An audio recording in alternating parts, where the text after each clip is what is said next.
All right, good morning, good morning. Get everyone in their seats. Gonna get started here very, very shortly. Let me see, there is the last one. All right, everybody, welcome to this morning's special meeting of the City Council, convening at 9:09 a.m. Clerk, please call the roll. Certainly. Councilmember Perea. Present. Councilmember Carbasi. Present. Councilmember Arias is absent. Councilmember Vang. Present. Councilmember Richardson. Present. Vice President Maxwell. Council President Esparza. Present. We have a quorum. Great. All right, next we'll have the Pledge of Allegiance. If everyone will please stand, and if Council Member Richardson will please lead us in the flag salute, or say the Pledge of Allegiance. All right, good morning.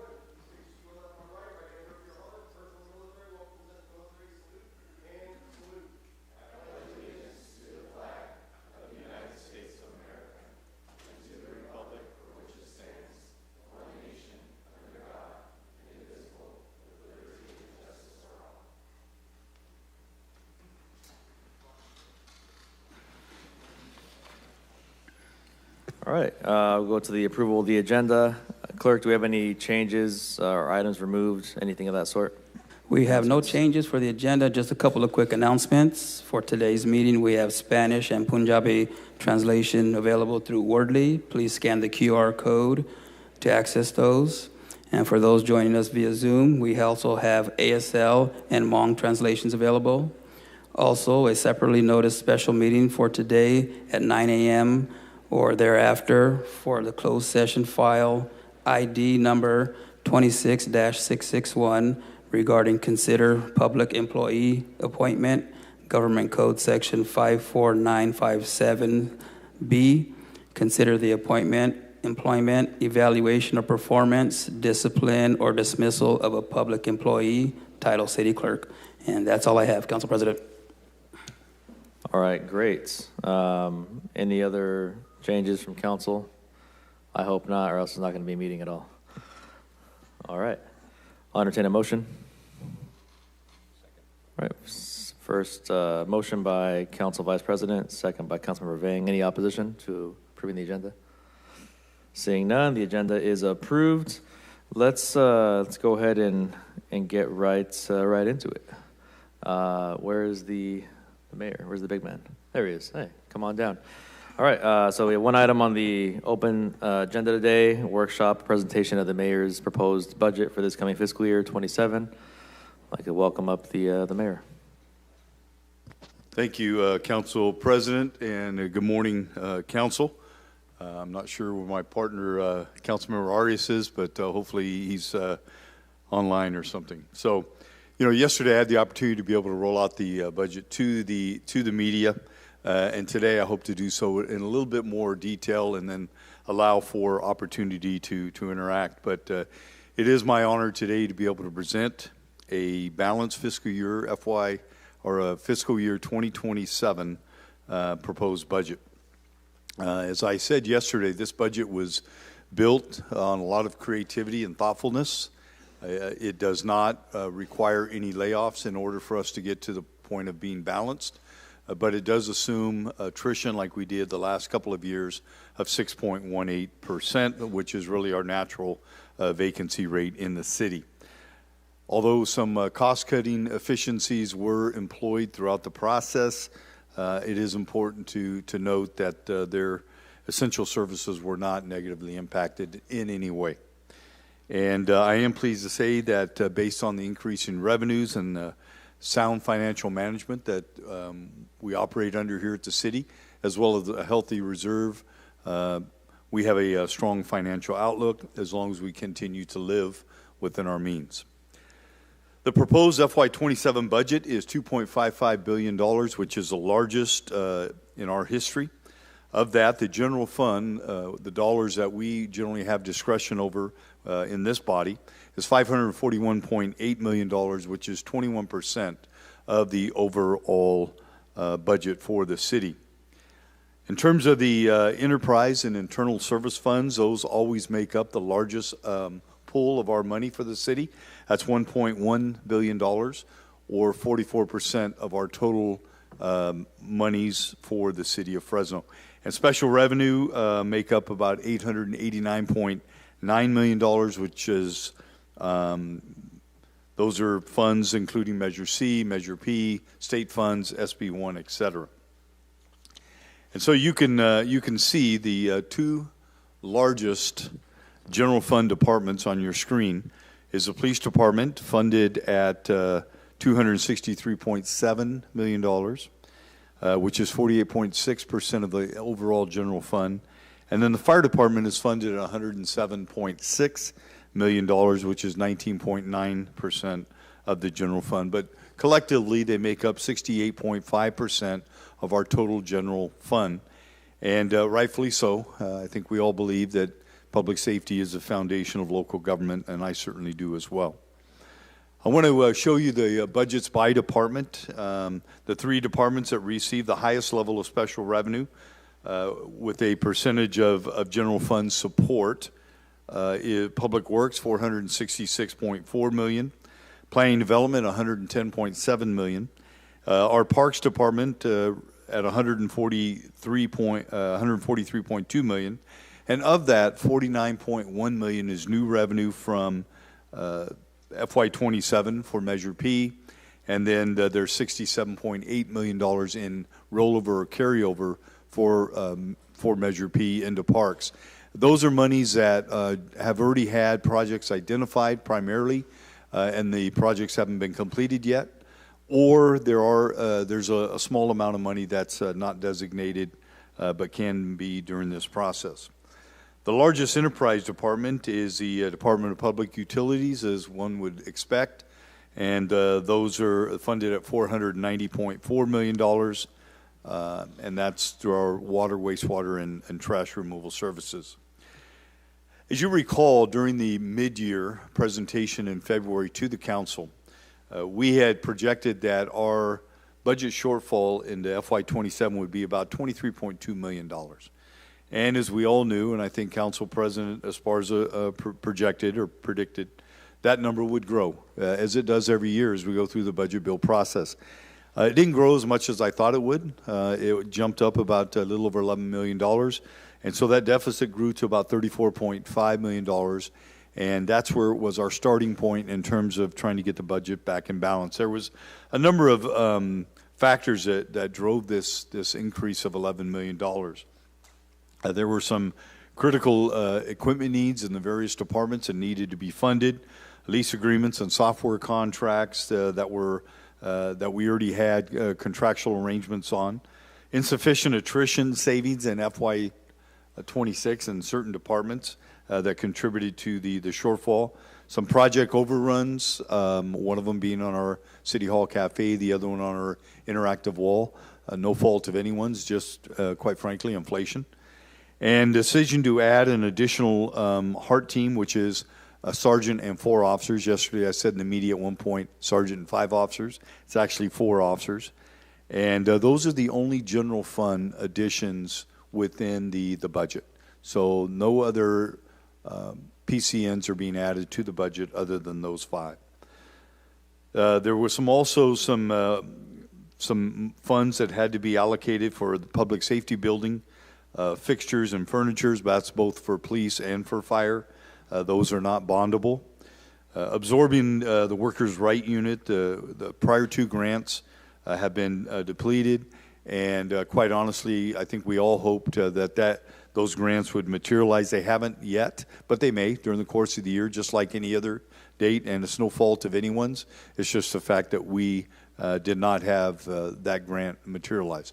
Just like our SAFER grant, just like our COPS office grant, all of those things, if they're not received, then they impact our general fund. The decision to increase power washing and trash removal in both the Tower District and downtown, that added to the funds as well. And so there were a number of budget balancing strategies that we undertook in the administration to get this back into balance.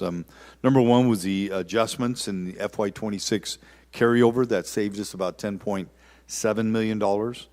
There was a significant denial of department requests that had come in at $7.5 million that we were not able to fund. Shifting of general fund expenses to grants and special revenues, we did that periodically wherever we could, and that did save us $7.3 million. Sales tax adjustment and other revenue generation, quite frankly, we ratcheted up our sales tax projection to 2.8%, and that gave us an extra $5.9 million. And then we were able to go through and do some cleanup on all of our contracts in the various departments, and as a result of that, we were able to come up with another $1.4 million. And then lastly, this is the third year in a row that we went through a cost efficiency exercise, cost savings with each of the departments, asking for them to provide us with a 5% reduction. The first year, we realized pretty significant savings. Second year, not as much. And this year, not very much at all. In fact, $1.16 million through that exercise, but still $1.16 million. And then lastly, there are 5 departments in the city that are going to be able to realize additional attrition above the 6.18%, and that will save us $581,000. So with that, we were able to balance the budget. Definitely a challenge, say the least, and especially in light of the fact that we no longer have American Rescue Funds to rely on. As you all know, those have to be expended here this year. And so we also had contractual obligations to include labor agreements that we've already agreed to as a body. And so all of those things, as well as inflationary costs, made it very, very difficult. On a positive note, I want to highlight this, that revenues are increasing. They're just not keeping pace with our expenditures. And so we all know that's the case even in our families today. We have revenues aren't coming in to meet the expenditures for a lot of reasons. And so as you may recall, 80% of the general fund is comprised of 4 revenue sources: property tax, sales tax, and then we ultimately have 2 others that contribute, not as much, obviously, but that is our business tax, business license tax, as well as room tax. Proud to say that our property tax is projected to increase by 5.94% this coming year, and it will go from $202.6 million is what we had in FY26, and it will go to $214.6 million, so $12 million more. We've talked about the EIFD. There's 1.7 of that that's carved out for specific use. Sales tax is projected to increase by 2.8%, and it will go from $148.5 million to $152.7. So we have a $4.2 million increase in revenue there. Business license tax will increase by 3.76%, or at least projected, and that will go from $24.4 million in FY26 to $25.3, a $900,000 increase. And then also for room tax, we'll see a $900,000 increase there as well, which is a 6.9% increase. And that's from 15.9 to 16.8 million. The other 20% is made up of other revenue sources, intergovernmental fees, et cetera, as well as franchise fees. Franchise fees are going up 5.73% as well. The one area that we're not going to ratchet up, in fact, we're going to take it down just a smidget, and that is on our cannabis. We're going to budget at $3.3 million. Again, just a slight decrease over this last year. Now I'd like to highlight some of the investments that I'm proposing in the FY27 budget. And I've met with each of you individually to kind of go over some of these and highlight them as best I can. And I think the two, $74.86 million will be available for construction and or award in FY27. And this is in addition to $65.9 million that is being utilized this year, again, for roads and sidewalks in our city. And when you look at that in total, it's about $140 million that is available to fix our roads, fix our sidewalks in a relatively short period of time. I would say that's probably the most money we spent in such a short period of time in our history, and certainly in decades. We have 2 fire drill schools that are being held, one of those being held in June, another one in August. The cost of those 2 schools is $2.65 million collectively, some of it being funded this year, some of it being, the majority of it being transferred over to next year. And that will train 40 new firefighters. Those are replacement firefighters for existing vacancies. Unfortunately, in the fire department, we saw a significant number of people retire, and those positions weren't filled immediately until we got the fire drill schools. And I'm proud to say that we're able to do that, but that's 40 new firefighters. The eviction protection is being funded at $1.5 million, the same as last year. And that's going to come out of the, at this point in time, the Local Housing Trust Fund, because it gives us a lot of flexibility with those dollars. We have considered HAP, the Homeless Housing Assistance Program, but quite frankly, there's a lot of paperwork involved in that, and I'm not sure we want to do that as a city, but I'll leave that up to the council. The residential infill housing program is funded at $1 million, and that is in addition to $865,000 that is currently in the FY26 budget for this, and it will be carried over. And those are monies, as you know, to promote infill housing, to take care of some of the off-site improvements. And of that $1,865,000, about $1.5 million of it is already authorized or approved by the city manager for reimbursement. $950,000 in the budget for an airport noise study. This is money from the federal government. And there's $2.3 million in there for noise mitigation that would be passed on to residents within the Councilmember Maxwell's district there around the airport. Again, for window replacement, whatever the case is. Advanced Peace is funded at $300,000 from the Cannabis Community Benefit Fund, consistent with last year. Outside contracts for additional spay and neuter. We know that we've heard much about the lack of spaying and neuter, although this last year we collectively there was 5,800 spay and neuters that were done of cats and dogs in our community, so it was very, very significant. So $225,000 being funded for outside contracts, and that should take care of about 1,800 animals in our community on top of what we do internally with our own veterinarian. And there is money funded for the 250th celebration, and there's $100,000 in there to fund various events, as well as the Historical Society for some of the work that they're being performing as well.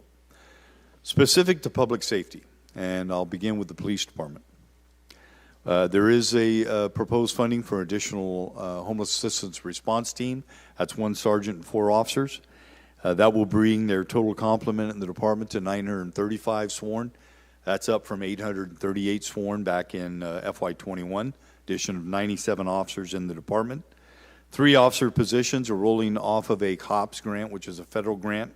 They will be rolling into the general fund at a cost of about $394,000 for FY27.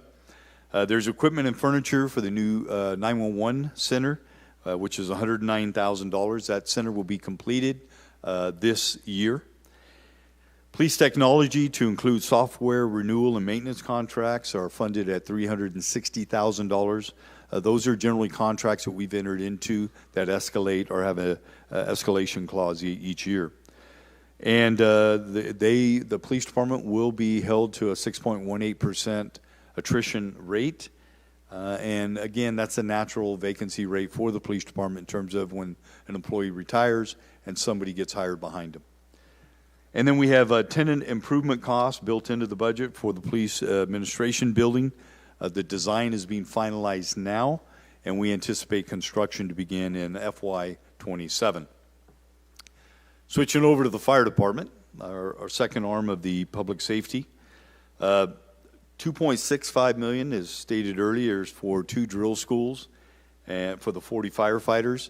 That will bring their total number of firefighters authorized today is 375. And there's 70 new firefighter positions that have been added since FY21.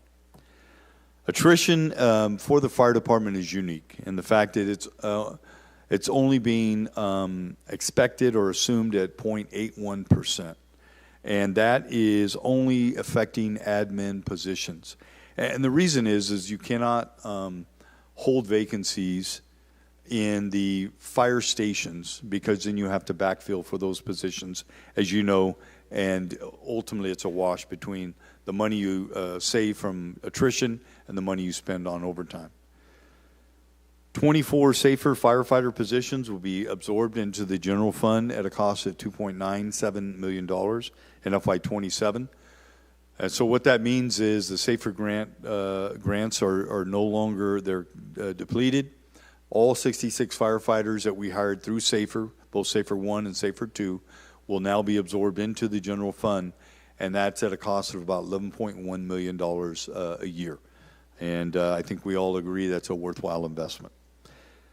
$660,000 to replace firefighter safety equipment, and that's really to purchase 150 turnouts. We had originally budgeted 90, and then the fire chief came in, so we actually need 60 more.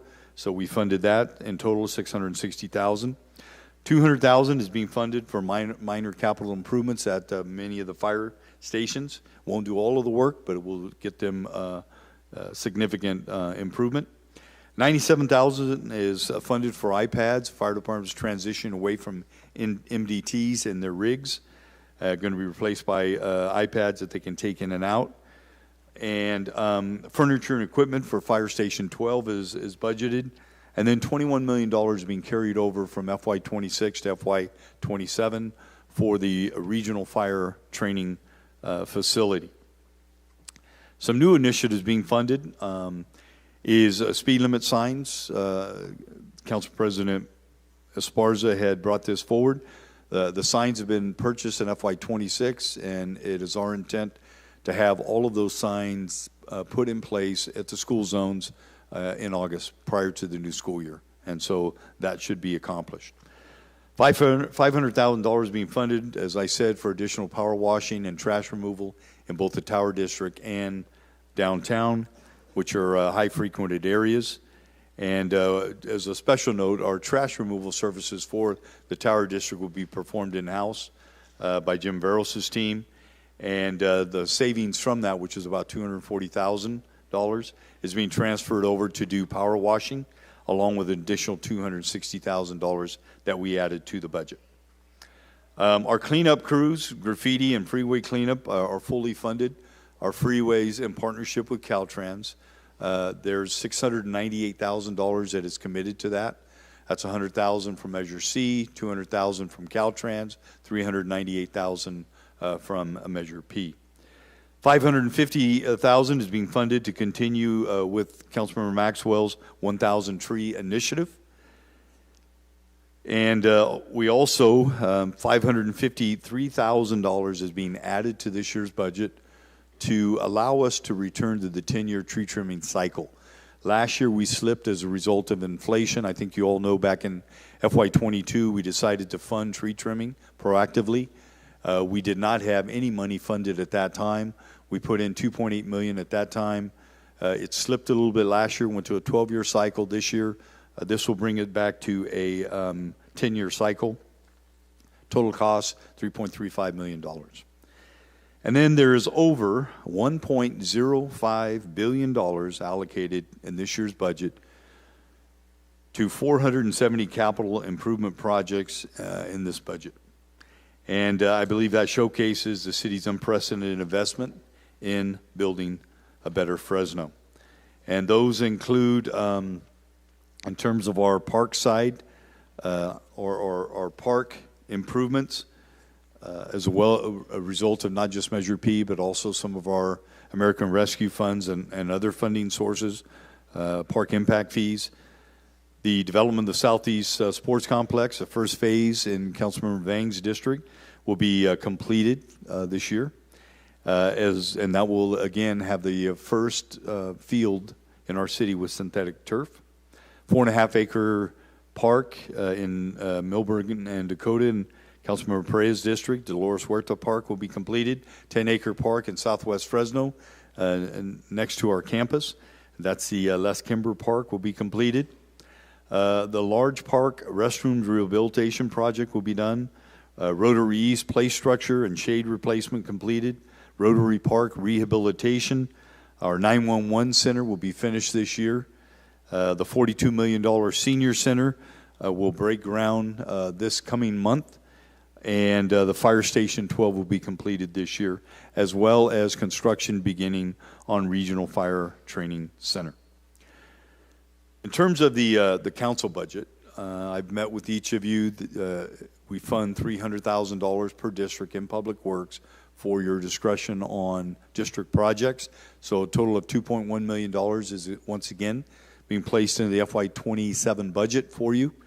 And on top of that, there's $2.1 million of money being carried over from FY26 to 27 for projects either yet to be completed or yet to be identified. And I know sometimes you try to pull some money together over a couple of years to do a major project, and so we understand that.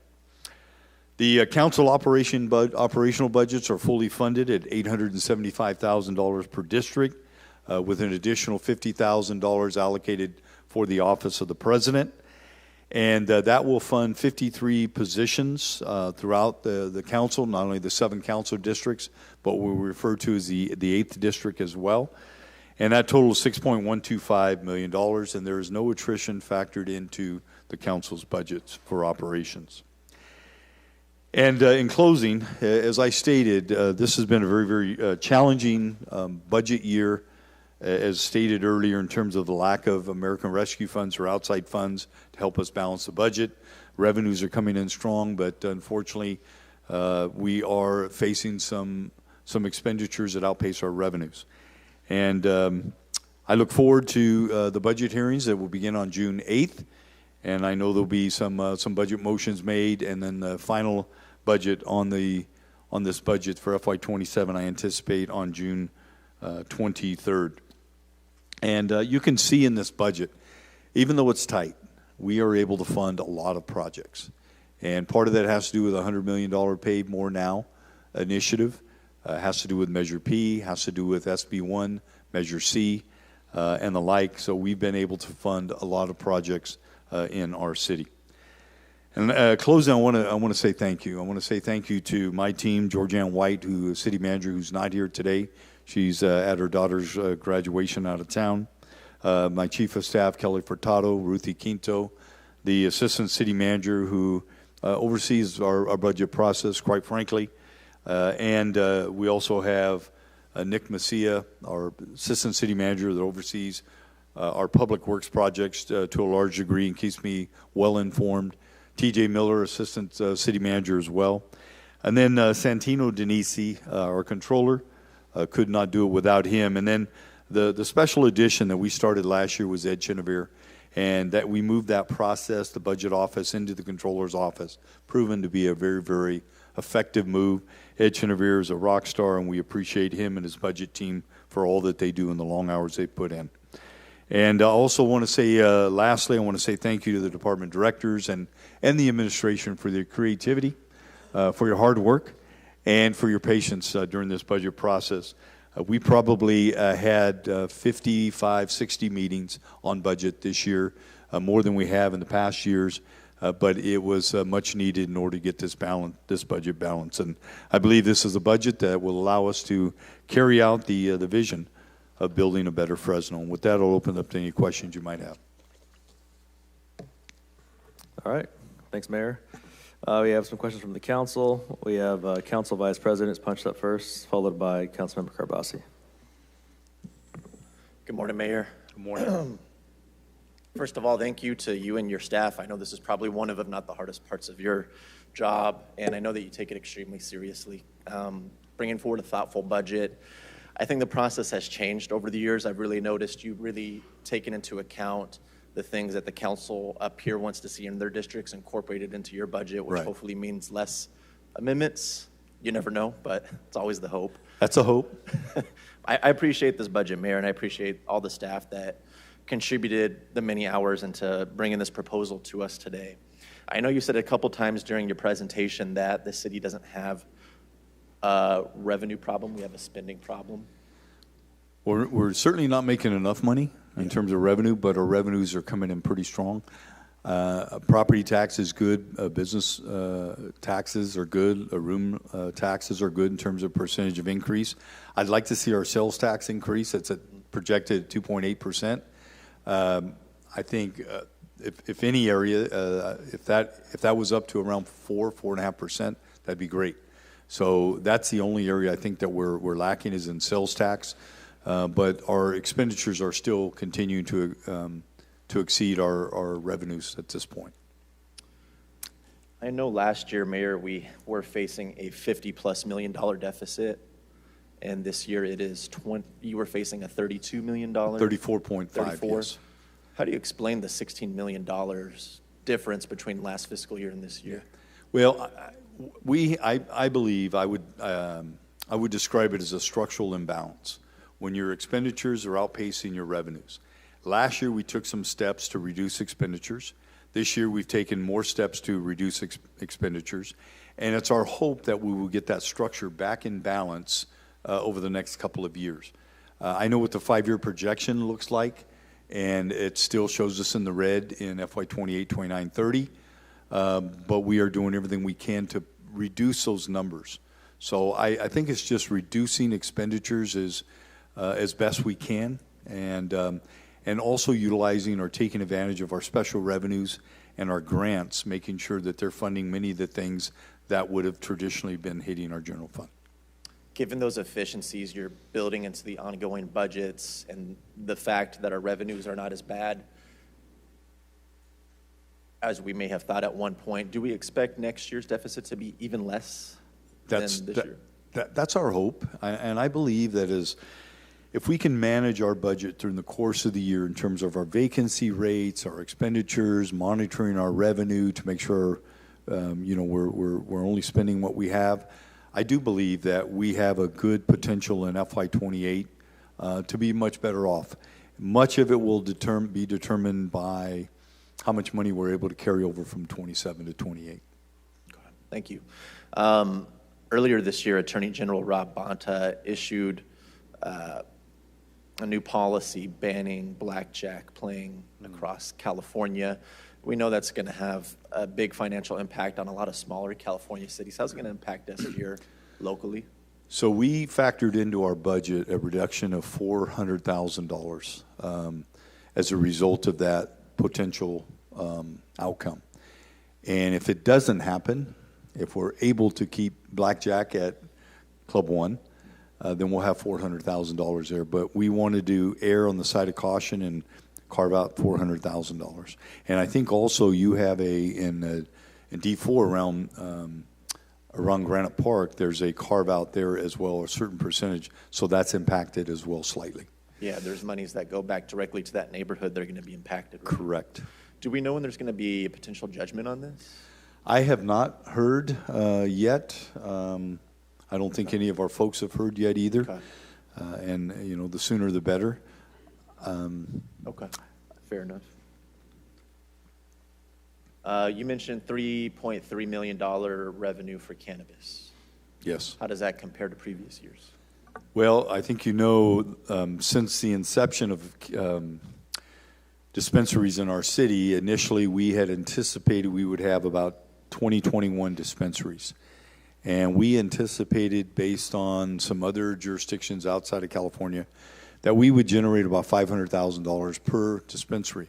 So our initial thought was $10 million. And we realized that didn't happen. And each year we've overprojected. I think this year we're going to be projecting right on. In fact, in FY 26 we're pretty close. But we're not seeing revenues come in from the cannabis dispensaries to the degree we thought. And I believe it's consistent in San Diego, LA, and other parts of the United States as well. For whatever we're receiving, is it the illicit market where there's a lot of marijuana sales that are occurring outside of the dispensaries? Yes. And is it because California plus local jurisdictions combined have higher taxes that cause people not to buy from the dispensaries because they can get it cheaper on the streets, illicit? I think the answer to both of those is yes. So we're trying to do our very, very best, I believe collectively with the city attorney's office and the police department to enforce laws against illicit sales of marijuana and hopefully cause people to buy at the dispensaries. But I think we're going to be close this year. We have 21 or 22 available permits. Well, there's 21, but I believe 20 was the operative number that we're using right now. And I don't have... I'd also like to know how many are currently open. Yeah, I don't know what the number is right now. Do you know what we projected, Ruthie? I believe our budget manager, Erlyn, you have that information, correct? Do you know, was it 16? Got it. 16 are I currently thought open? it was. I didn't want to misquote it. So Thank you. 16 Out of 21, out of, Edward? yeah. Out of 20 or 21? Well, initially it was 3 per district. And then that got somehow through the process carved back to 20. And I think it was because one of the districts chose not to have 3. And we couldn't add it to another district because of the ordinance. So anyway, 16 out of 20. Do we have a plan in place to get those additional 4 operating in this next fiscal year, or a backup plan to go back out to bid for those additional 4 if the current holders of those licenses aren't able to get their needed documentation or whatever in order to start operating sooner rather than later? Short answer is yes. There's quite a bit to that, but I don't know that there's a lot of people out there standing in line anymore to get involved in the cannabis dispensary business simply because of the process and the lack of revenue that they're generating.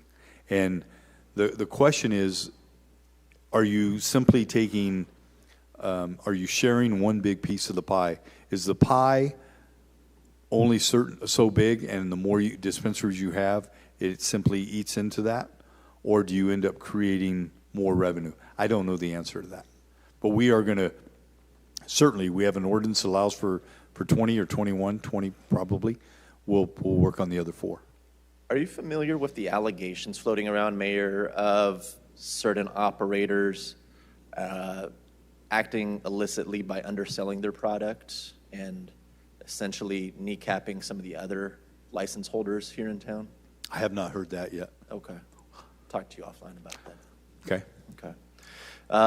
If we could talk about Measure P revenues, what are our anticipated revenues for FY27? So I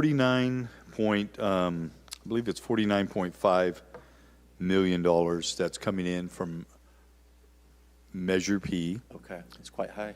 And just over $68 million in carryover for 26 to 27. And those are accounted for, though, correct, with current projects that are partially funded? Nearly all of the money is accounted for current projects. There may be some funding. I think I sent something the other day. There may be $700,000 available on a highest need category. And then remember, out of that money, we carve out probably this year would be about $6.8 or $6.9 million for cultural arts. And so that comes off of that 49. Appreciate that. How much did you set aside in your budget from general funds for the Parks Department? Not carry over, but how much was set aside in FY27? Yeah, in terms of General fund dollars towards Parks Department? total general fund is contributions a little over 17.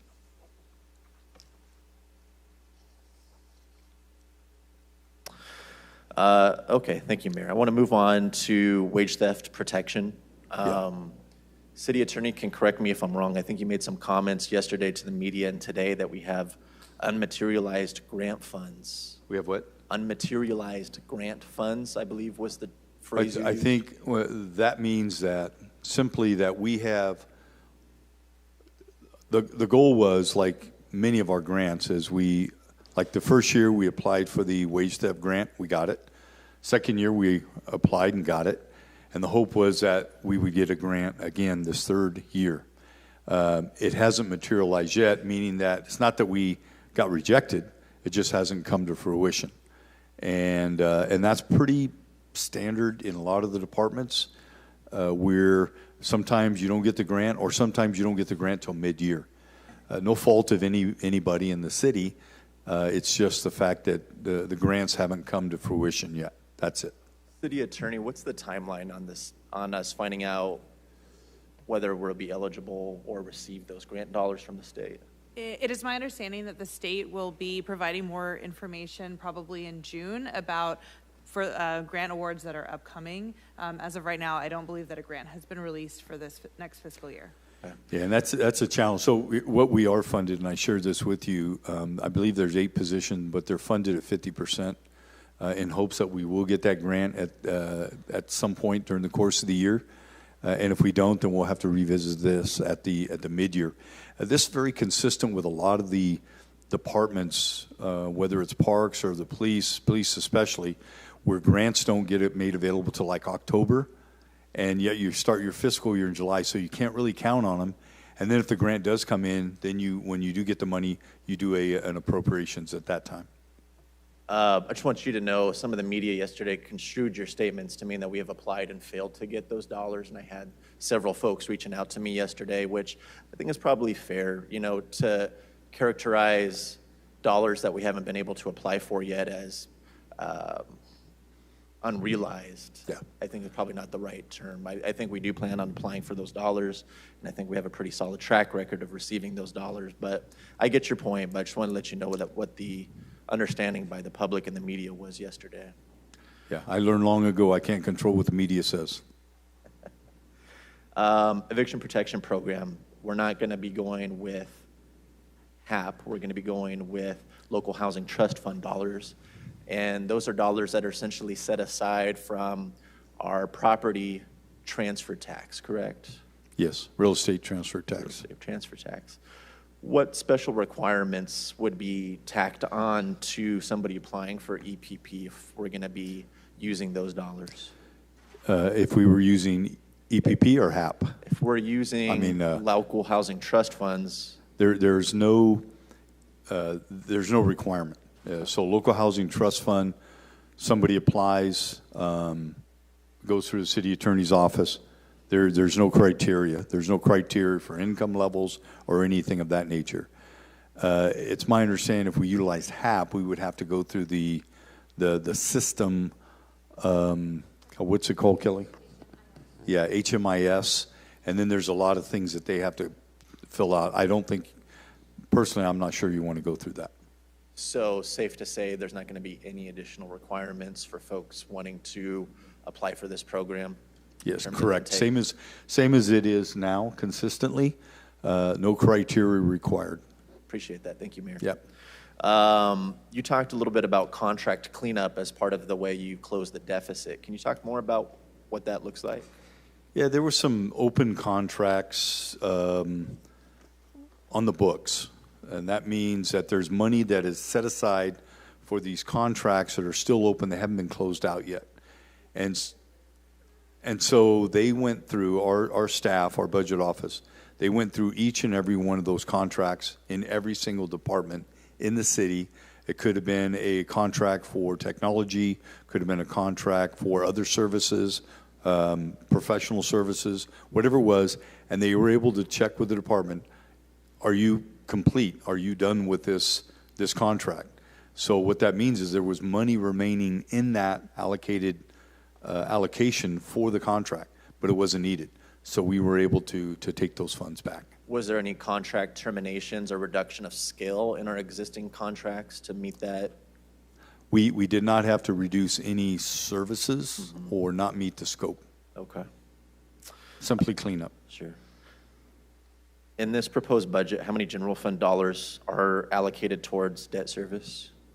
For debt service? Debt service. That would be under the capital side. 13.1 million. Thank you, Ed.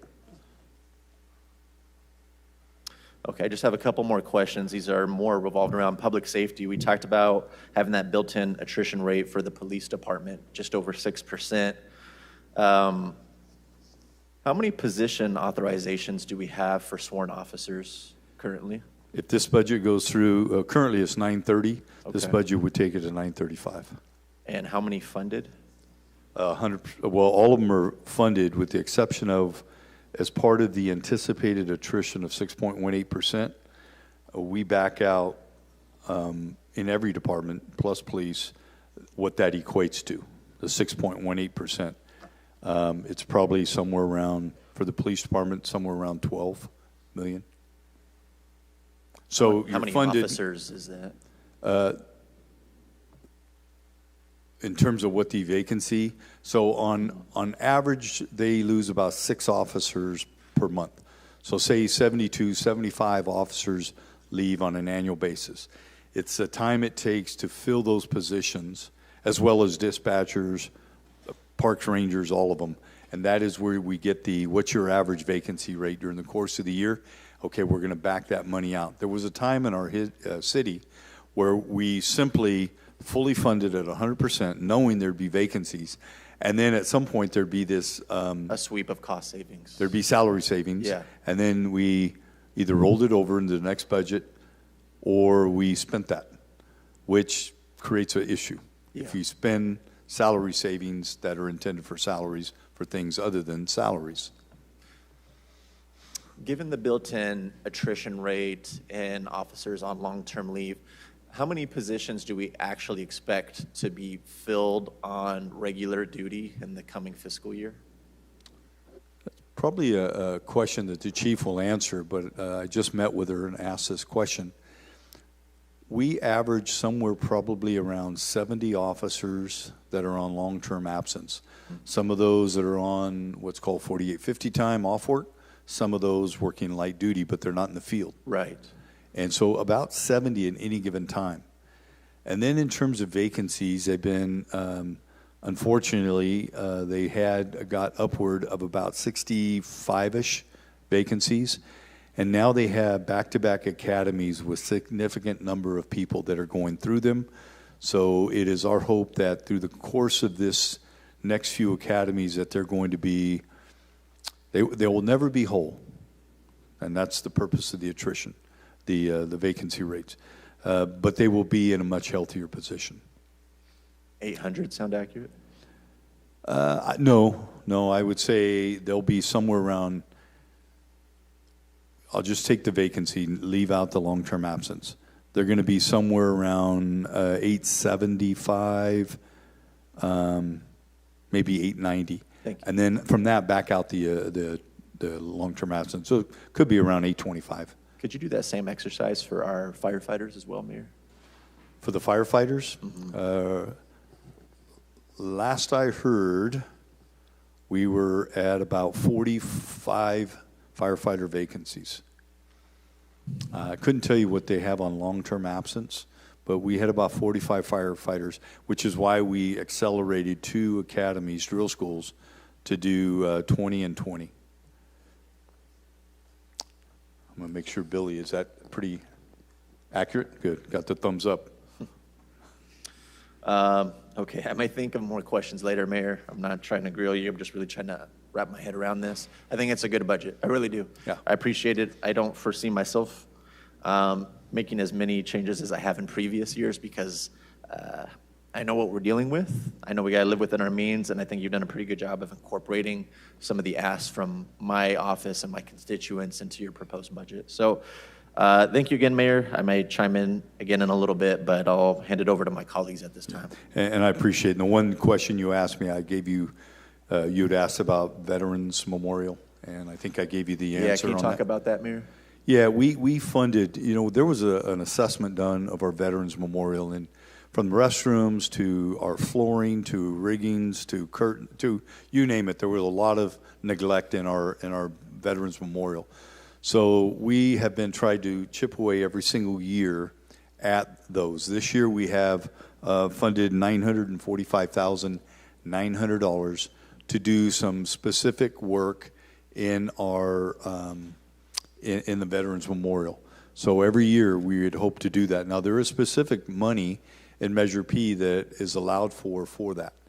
And so we're just trying to it's our facility. We're trying to make it the best that we can make it. So, and I know you inquired, and I wanted to let you know.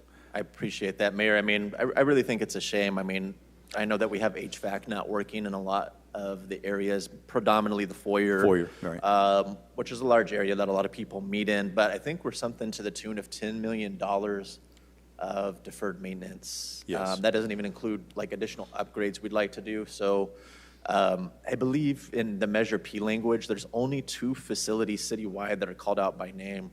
One of them is the Veterans Auditorium. So we'll wait to see what the council budget motions look like. But I think if there's any remaining dollars left in the Measure P that would be suitable for the Veterans Auditorium, I'd really like to see those dollars go there this year. Okay. I think, you know, having only received 1 allocation over the past 6 years for one of 2 specific facilities called out by Measure P language is unacceptable, and I don't think that's anybody's fault up here. Measure P, the way it was written, makes it very difficult to fund large projects with so many competing priorities. So I would like to work with you, Mayor, and whoever else on the council, if that's a possibility. I think we have a veteran up here who might be interested in that too, to make those much-needed investments. Thank you. Thank you. Yeah, there's about 749,200 that's remaining in that pot, so that'd be a council decision. Yeah, we know that's a point of pride for a lot of folks in our community. We want to make it whole. Thank you. All right. Thank you. Yeah, Councilmember Carbasi, followed by Councilmember Vang. Thank you very much, Council President. First off, I want to start by welcoming back Councilmember Richardson. I really appreciate your service to our country. Good to have you back. Now, Mayor, I do want to say, I'm going to sound like a broken record because I think Councilmember Maxwell and I may probably drink from the same well this morning, but I really do appreciate your work, the work of the administration, the work of the department heads and your senior staff, because we do this for a month, but you do this for months. Yeah, 6 months, yeah. Right. It's a lot of work, and we are about half the size of the county's budget. It's a massive $2.5 billion budget that affects a lot of people's lives.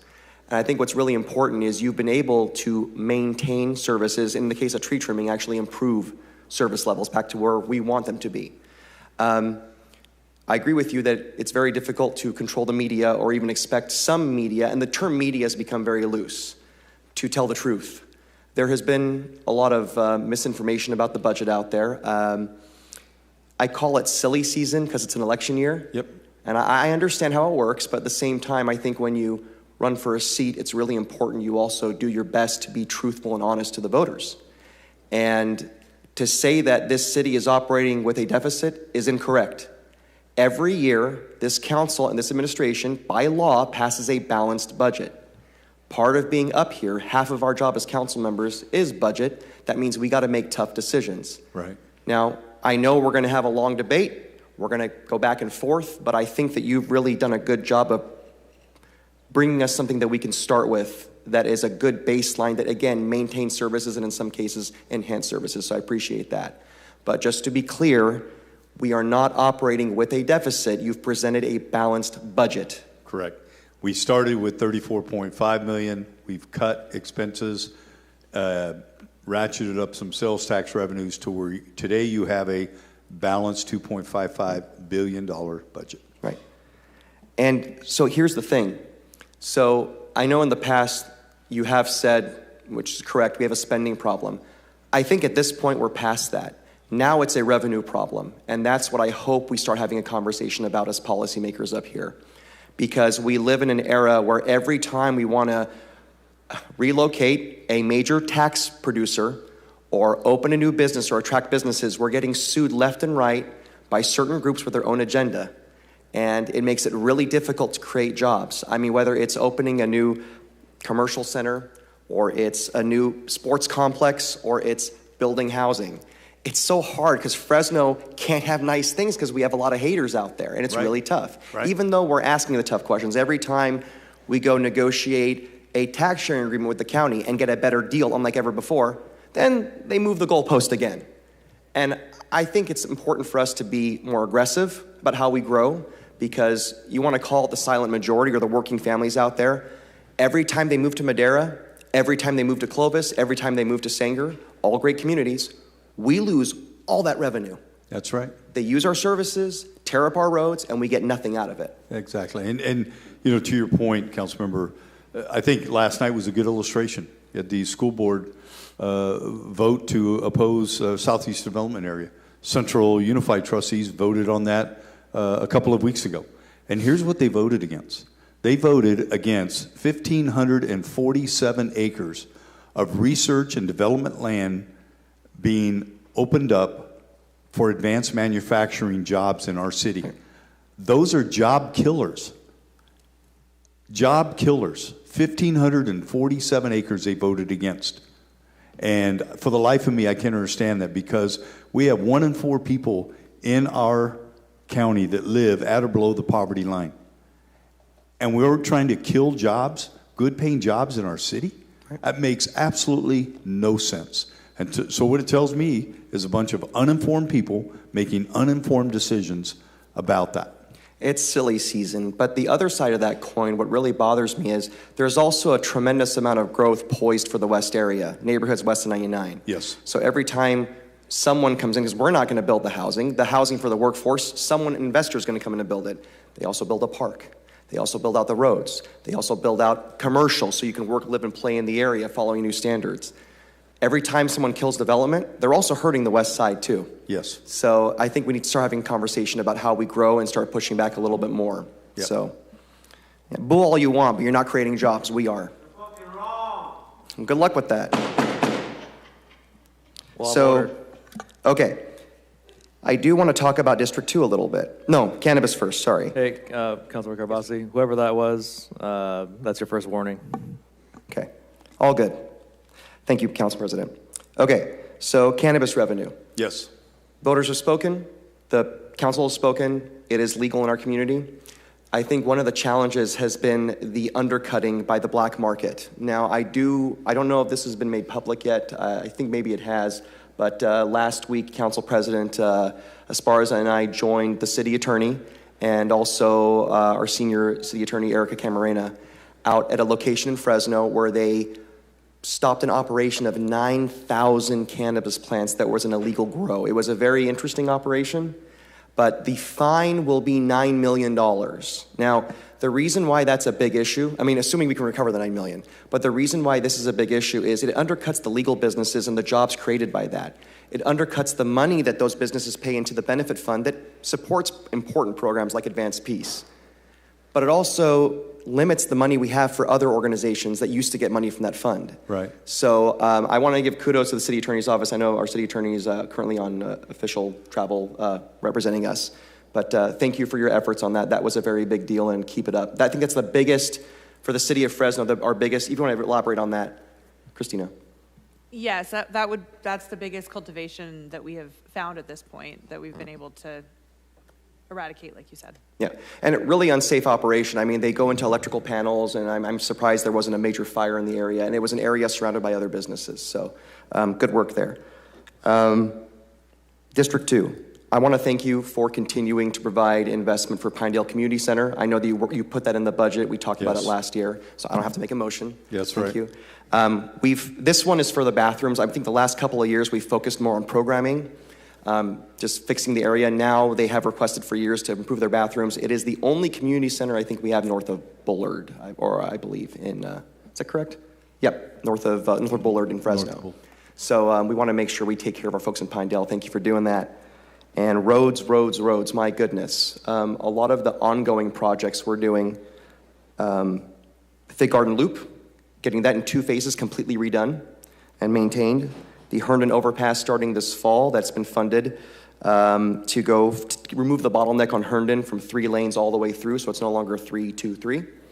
It'll also help with a lot of the issues that businesses have complained about some of the unhoused population going under the railroad. And the railroads, they're really hard to work with sometimes. We try, but they don't always aren't as cooperative. This will help us design an overpass that is safer, so no one's getting hurt.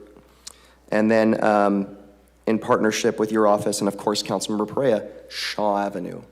It's the one thing I've always wanted to get done before my 8 years are up, and it's making sure we can repave Shaw. And I think we have some good news coming up on that. Yes, we do. Yeah. But also, the last thing I want to say is I do appreciate also the continued commitment. I think our first meeting was about this. about the San Joaquin River and opening up access. This is not just for Northwest Fresno. This is for people all over this city from this point where we're at right here, you can drive 15 minutes away and you're in nature. You don't even realize it. I mean, you don't even think you're in Fresno anymore. Right. I know that there's been a big commitment to that.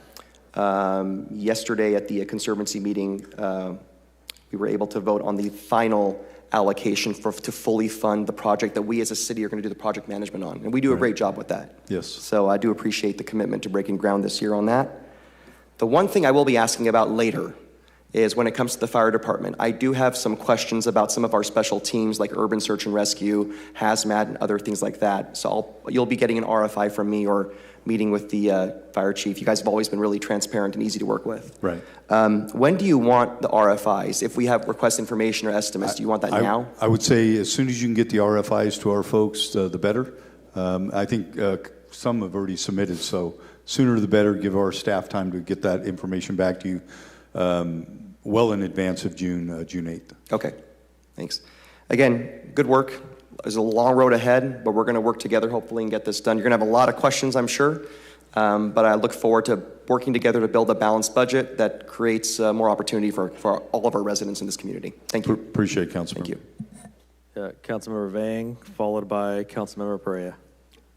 Thank you very much, Council President. Good morning, Mayor. Good morning. Good morning, and thank you very much for the presentation. I want to thank you, your staff, senior staff, and then your staff for putting this proposed budget together. And I also want to thank the head departments in the city and their staff, and putting the time, the effort, and the energy into bringing a balanced budget to the council. I do not have the luxury of sitting here and have a surplus. Last year we were in the red, and it looks like we are in the red again. And so I'm hoping that one day, if I'm lucky enough to be here for the next couple of years, we will have a surplus, and so we'll have a different conversation. But yeah, we're not in the red this year. We are balanced. We're Make balanced. sure Yes. we are balanced. Actually, yeah, that was my next comment. And let's look at the number. Last year it was 2.3 billion, and so this year is 2.55, a surplus of 250 or so $1 million. And so we have more in terms of money this year than last year, but obviously, our expenditures exceed what we can bring in. And also, I want to note that tax revenues across the board has increased, and thus that's adding to the 250 plus $1 million that we gained from last year. I just want to touch upon a few items and then pivot to District 5.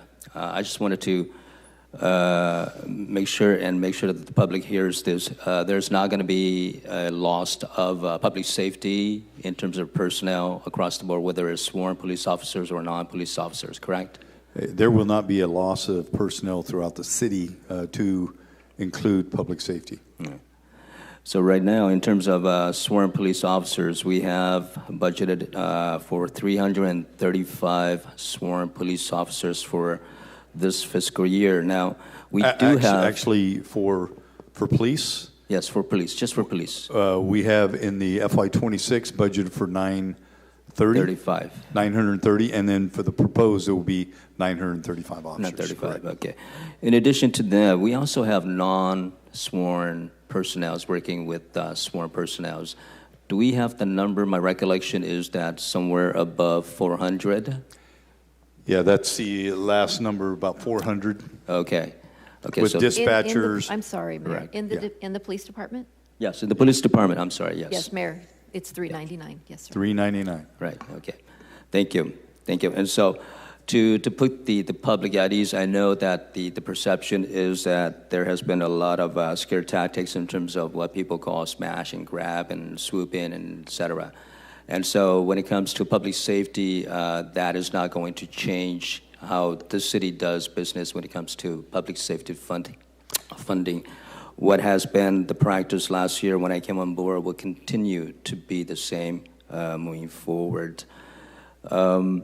I also wanted to touch upon the reality with regards to the Pay More Now program that was instituted earlier this year, and to see that the real practical changes out there on people's streets, gutters, curbs, and when they walk outside, in areas that has not been touched for decades for the city to go in and to correct that, to repave that, to change the gutter, the curbs, etc.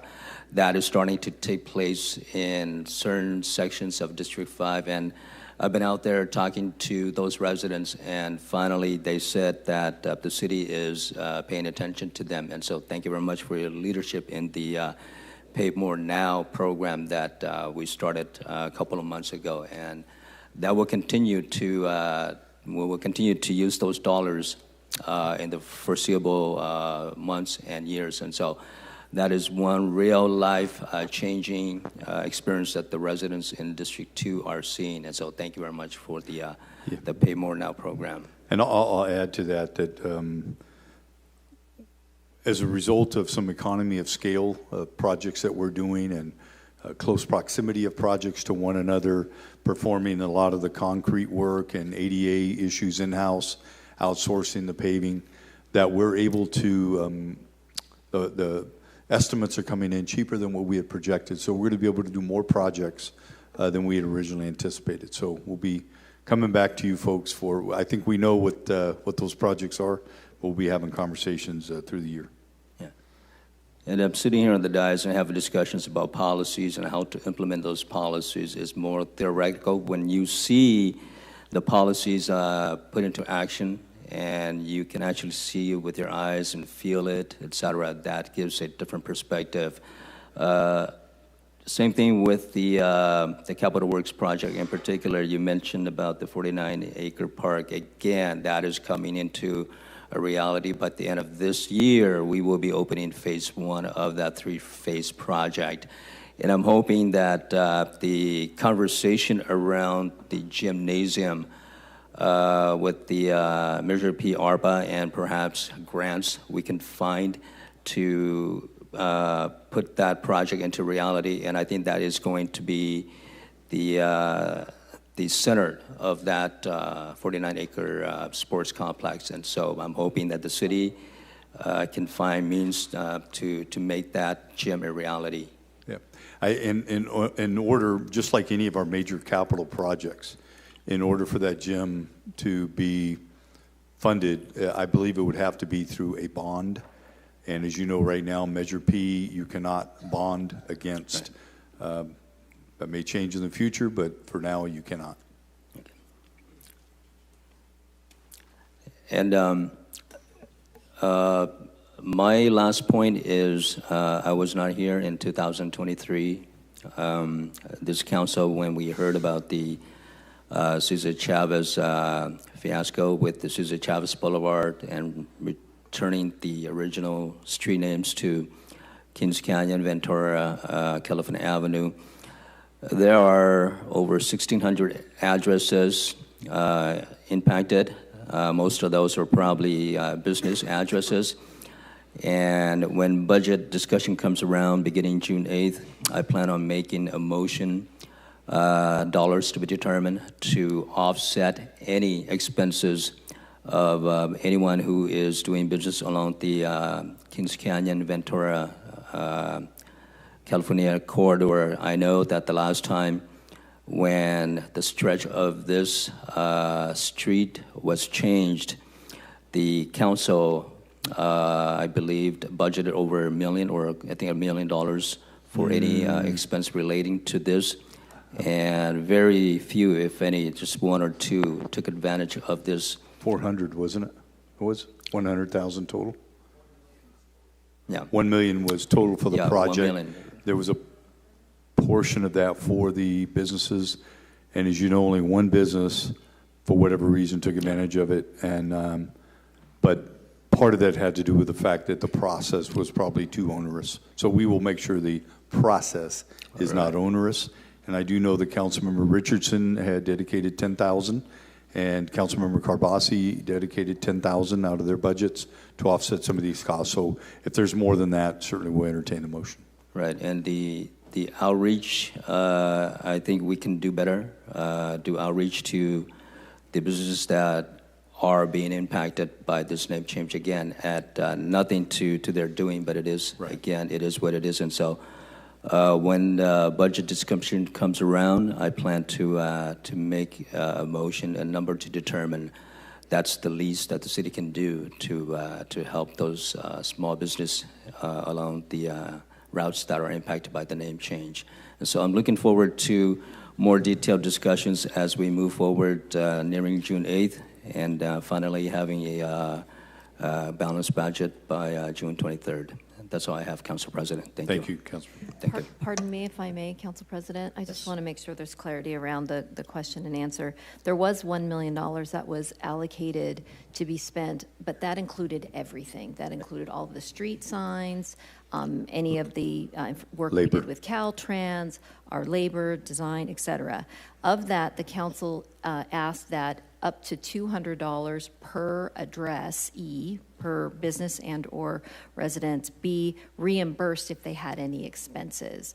And throughout the entire process, there was one claim request to be reimbursed, and that total was $77. Right, those are the facts, and I believe the outreach can be better. Yes. And also which department or which agency will be doing the outreach. Again, I think the city owns a responsibility to offset as much expenses from these business owners as possible. Again, reverting back to Kings Canyon Boulevard, California, and Ventura. Thank Very you. All right. Councilmember Perea. All right, thank you, Council President. Good morning, Mayor. Good morning. You know, when it comes to increasing revenues for our city, I think one of the best strategies we have to do that is through ministerial. I know that was a bad word for the last couple of years, but we ultimately passed an ordinance to make it easier to build more housing in our city. And so when it comes to how do we increase jobs, how do we increase sales tax revenue? You know, I know when our previous mayoral administration, when they went through the zoning ordinance update, the general plan update, they made a lot of uses allowed by right, but they're all still, for the most part, process discretionary. And so I would like to, if we can get a cost estimate to see what it would cost to do more ministerial, and I can meet with our planning director offline, but I would like to see more uses in our city allowed and processed ministerially. You talked about R&D for a potential future expansion, but I would like to see what we could do today in the current city limits that we have present day. And so I will be looking for, and I'll work with our planning director on that to see what that would cost. You will have my full support. Thank you. For tree trimming, are we on a 10-year cycle for this budget? We will be for FY27. We're currently on a 12-year cycle for FY26. Currently on a 12-year cycle? Currently at a 12, we'll go back to a 10. Transitioning to a 10-year? Okay. Yes. And what is the cost of that? To do the, it's $3.35 million to do a 10-year cycle. And I believe we added, in order to make that happen, about a little over $500,000. Okay. I like the initiative to invest in the speed limit signs around schools. That's something that my office has been working on the last couple of years. And so I think if we can expand that public safety investment to other parts of our city, I think that would definitely be a worthwhile investment, especially for our kids. Does this budget include any funding set aside for nonprofits such as the Marjorie Mason Center? The general fund does not have money set aside specifically for that, but we do have plans to fund the Marjorie Mason Center out of our homeless housing assistance program. I've met with Phil Sky on that, and we're working with Marjorie Mason for that. And I don't know what that dollar amount is, but we're going to do what we can to meet the needs. Okay, thank you. For the Tower District, trash services and pressure washing, is that to continue with an outside vendor, or is that to bring it in-house? Yeah, it's a good point, a good question. As you know, we were utilizing Scrub Can to do the trash removal. So the decision was made this year in consultation with Jim Barrows that we could do that in-house and do it more frequently, the trash removal. and we simply converted some positions to allow that to occur so there wasn't an increased cost. It freed up $240,000 that we then used, left with Scrub Can, who were doing the trash removal. We would leave that with Scrub Can, add $260,000 to that pot, so to have $500,000 for increased pressure washing downtown in the tower, primarily the tower. Okay. I have full faith in Jim's team, Jim, so don't let me down, please. And you have his cell phone number. If they're not, And I if do. trash isn't picked up, you call Jim. Work and personal, okay. Let me see, for eviction protection, we're setting aside 1.5 million. Have we expended 1.5 million thus far this fiscal year? We are coming up right against it. As of the end of April for our invoices, there was about 68,000 remaining. I think, what was the number, Ed? You just gave it to me yesterday. Yeah, eviction protection invoice to the state. 1.353 or something like that? Yeah, 1.353, I think, is what's been invoiced. And with 1.5 million, how many families do we typically get to serve each year? Well, I know the actual numbers for this fiscal year. I apologize, one moment. We have done about, I believe it's about 360 intakes and referred about 160 of them to outside counsel. That was as of last week. Okay, thank you, City Attorney. The Cannabis Benefit Fund, how much did you say is currently in there? Or what typically gets generated each year? We'll generate, 10%, so about 330,000 we anticipate, and 300,000 has been carved out for advanced piece. Okay, so this current fiscal year, we're setting aside that funding for advanced piece? Yes, 300 of the 330. Okay. And then animal spay and neuter, 225,000 for outside assistance? Yes. Does that sound right? And then what was the number that we are dedicating for us to handle spay and neuter internally? So it varies. I can just say I would anticipate, Alma is here, but last year I believe we did 50, or this past year we did 5,800. And that was both internally and externally. Alma, I can't remember the number you told me. It's 6,800. 2,500. How many do we anticipate this internally this year?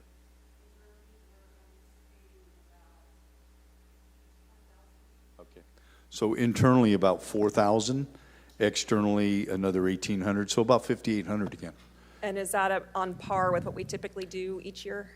This last year, 5,800 is what the number was. That just so Yeah, happens last will year, probably okay. be the same. Okay. I do think that's the number one strategy for us to reduce our animal overpopulation, and so I may be looking to increase that, either setting aside more of a piece of the pie for us to handle more internally, or allowing our outside partners to take on more of that effort for us. Let me see. Can you remind me what the interactive wall is? It's a interactive wall on the third floor, similar to what the Hall of Fame does over at the Save Mart Center. And this was Council Vice President Maxwell's initiative last year, I believe it was. And some of the costs did not include engineering and the like. So that total cost is somewhere around 900, I believe. Yeah, about 900,000 total. I think this year we added about 171. Approximately 171 to 175 to fill the gap for tariffs and so forth. Yep. We have, right now in the Tower District, we have businesses that are taking out their own trash, the public trash cans outside. Or actually, I think Scrub Can has taken that on pro bono. Are we building in budget for them to continue dealing with our public trash cans, or is that something we can take on internally as well? Internally. And that is something you feel free to speak to Jim offline. But if there is a need, I mean, I would obviously love to see the business owners continue doing what they're doing their part. But whatever they aren't able to do, I think we will be able to accomplish that in-house. I think we're going to see, I think Scrub Can did a great job, but I think we're going to be able to do a better job internally. Okay. We are adding about 4 public trash cans to Van Ness Village. They're going to be really nice, artistic wrapped trash cans. And right now we are working on MOUs with each respective business, but we've seen what happens when MOUs are in place and a business comes and goes and the new business that takes over does not take over the responsibilities. And so I do think it would be a benefit if we could take this service on either in-house or if we could add it onto Scrub Can's contract. Okay. I think that would be worthwhile. And then we have labor negotiations coming up. Does this budget take that into account? Yes. We have factored in a certain percentage increase for labor. Obviously, we won't disclose that publicly because Dean is in the room. But it is factored in, yes. Yeah.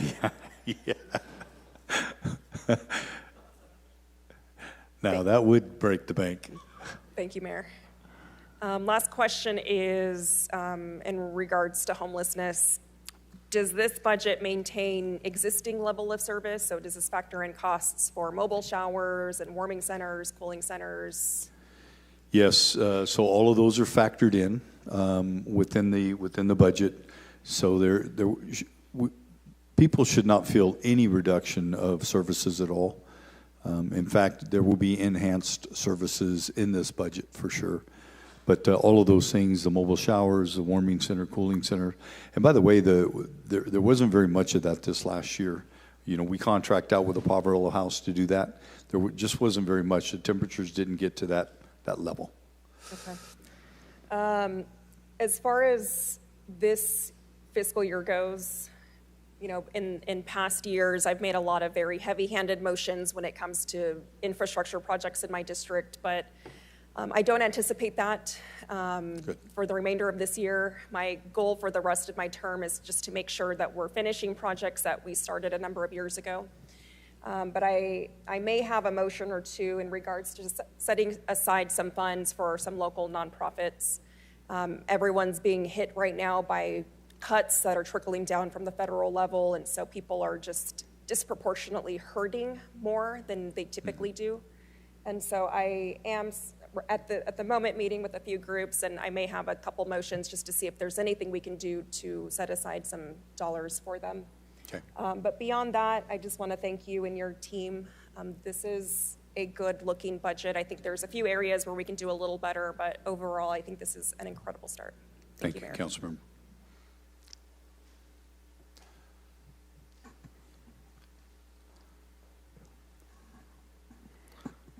All right, Mayor.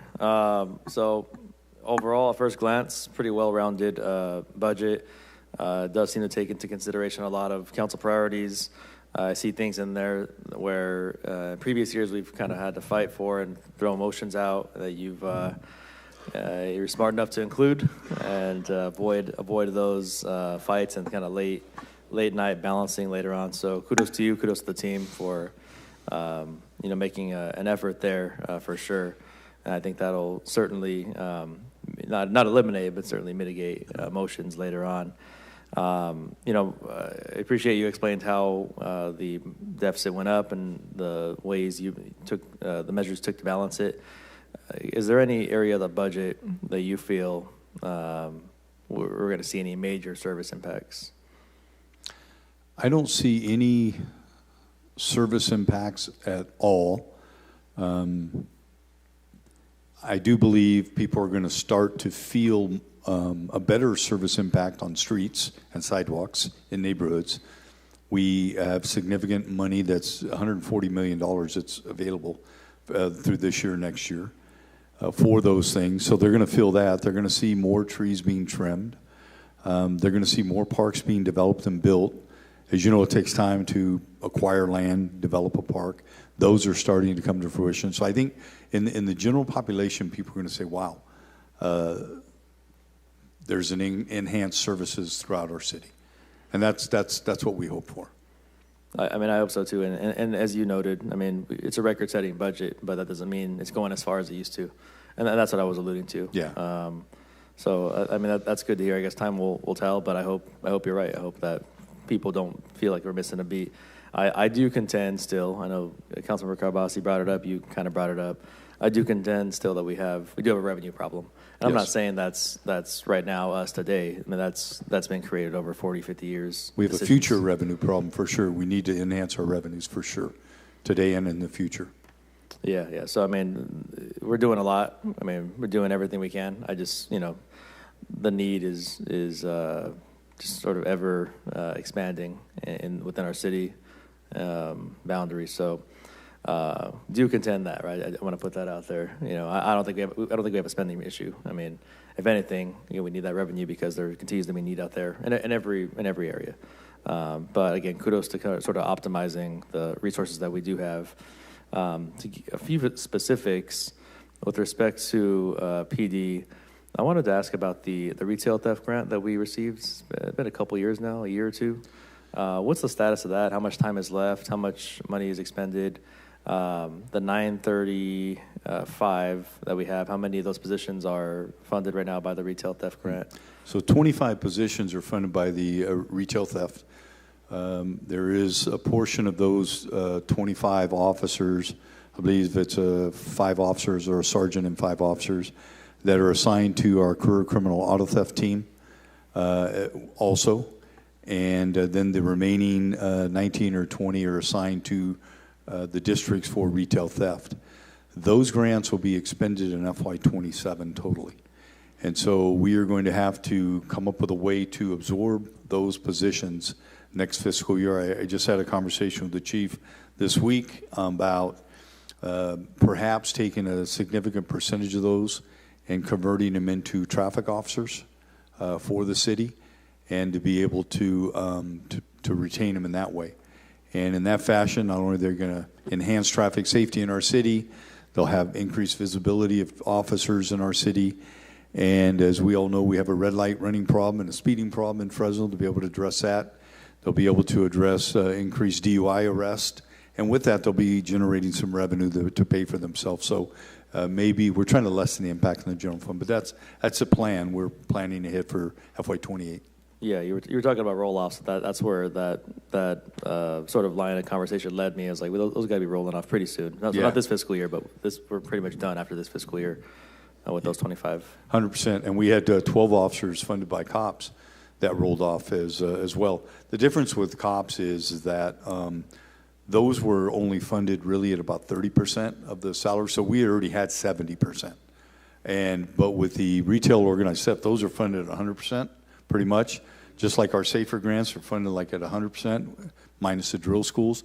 So when we absorb those, it's a little bit more money that we have to come up with at once. Sure. We don't have any kind of debt service rolling off next fiscal year or this fiscal year? We do have some in 29 that's rolling off for sure. Some of that is intended to pay more now debt service, Ruthie? That's right. And we do have some smaller issuances that are rolling off in the next year and the one after that, so in 27 and 28. But the big one is in 29. The projection, not just for the budget year, but also for the multi-year forecast that's in the front of the book, does take those reduced levels into consideration. Yeah, and kind of eaten up now because of the paving we've done. Yeah, so we had some bonding. We bonded against some assets for paid more now, $100 million. Although we haven't gone out to the bond market yet on that, we will. And then we also have some bonding that we did for the 911 center, somewhere in the 18, 19 million area. And then we have Fire Station 12, that was also about 18 million. And then we have the public safety admin building that's yet to be determined. But I would venture to say when it's all said and done, it could be close to 18. Okay. With respect to the drill schools and the fire department, the 2.65 million, is that more of a one-time? Is that just kind of increased for this particular fiscal year because of the sort of exit of a large group of firefighters all at once, and we got to bring these. Is that going to be ongoing, or is that sort of more? I don't think it's going to be ongoing.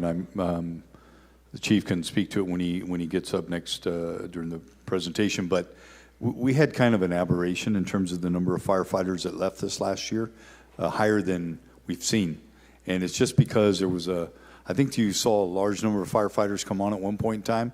They all retired about the same time. But I think, the hope is we only have to do one drill school per year. But if we need to do two, we will. In this case, we're doing two that's overlapping.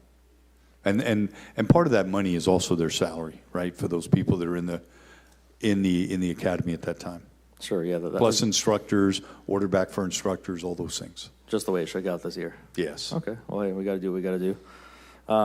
Thank you for the expediting the signs around our schools throughout the city. I think it's going to make a difference. It's going to save lives.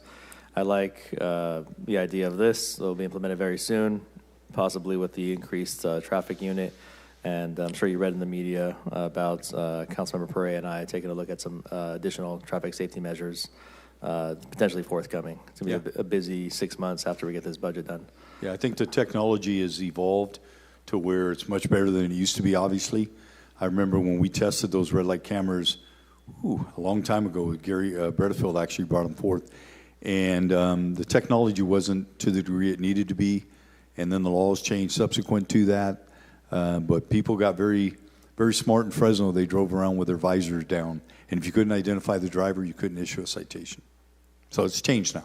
Yeah, well, technology has changed and also state laws changed. That's right. So the different parameters. Timing's right. Yeah. So I think given the issues we've had in Fresno here, especially since sort of post-COVID, it's been very exacerbated.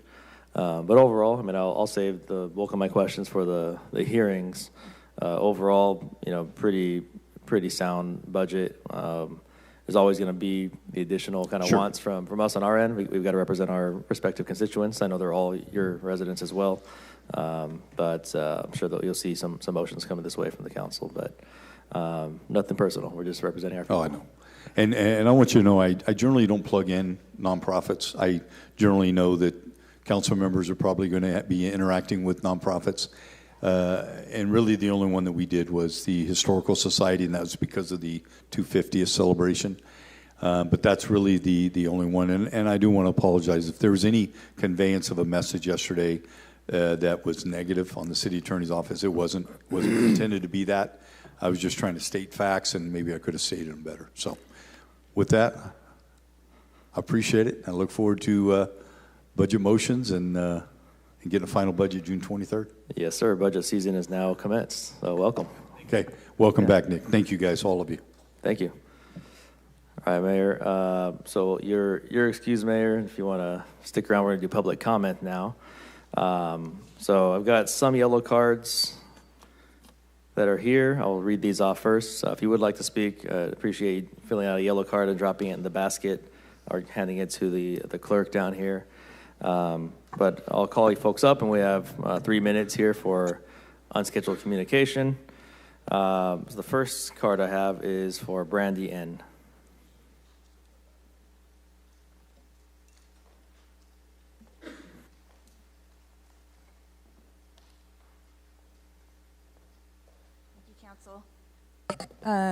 First, there's a lot to review in this budget that I intend to address at the budget hearing, and I want to thank all the departments for their hard work because I know it's a year-long thing.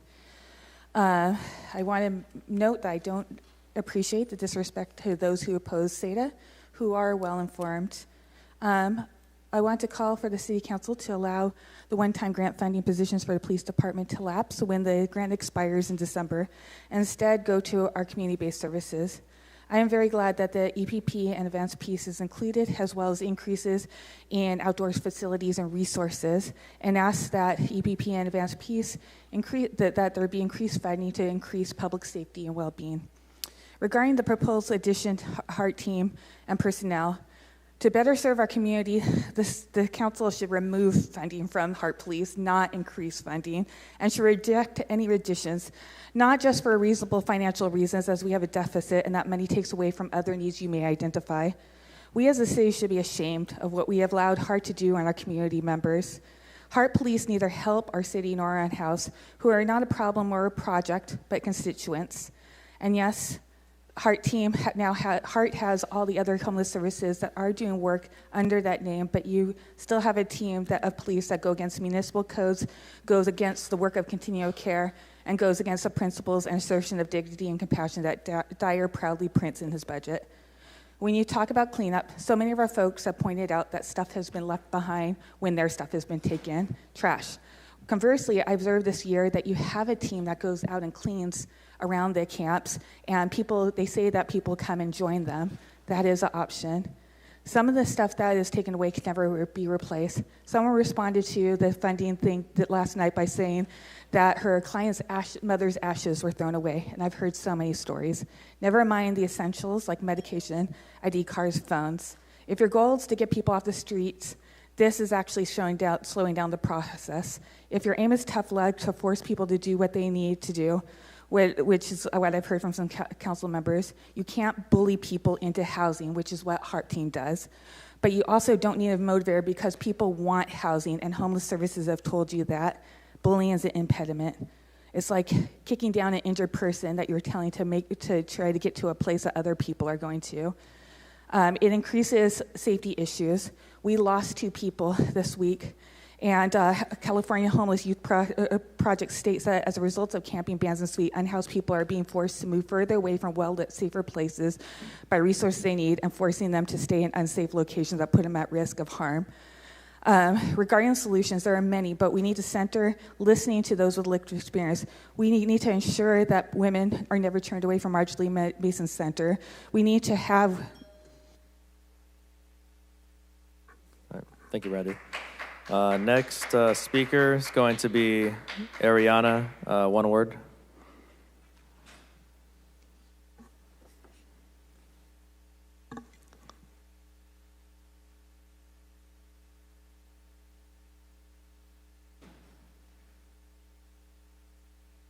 Okay, hello. All right.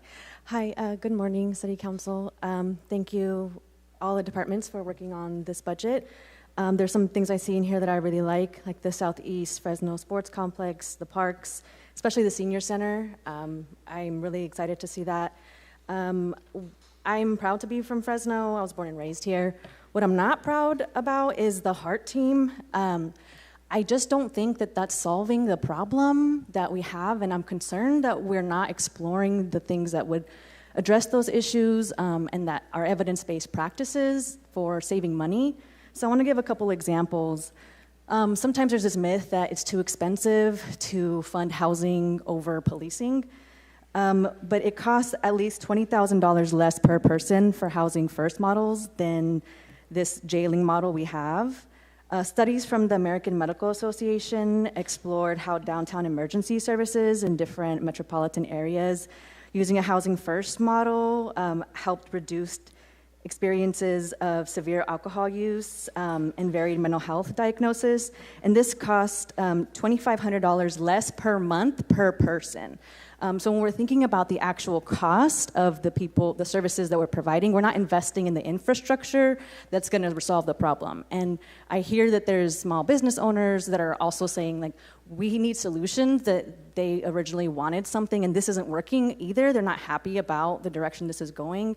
So I'm just kind of confused why we're not exploring the actual evidence-based practices that show, for example, when there's more availability of permanent supportive housing as opposed to serving people while they remain unhoused. This study from 2023 specifically found that there was a 57% reduction in the cost of mental health services over a 6-month period, partly due to a 79% drop in the cost of psychiatric hospitalization. I've been working in mental health services for over a decade. It is really difficult. I've had clients who have attempted suicide. I have clients who have overdosed. I have had family members here in Fresno. 3 of my family members within a year overdosed.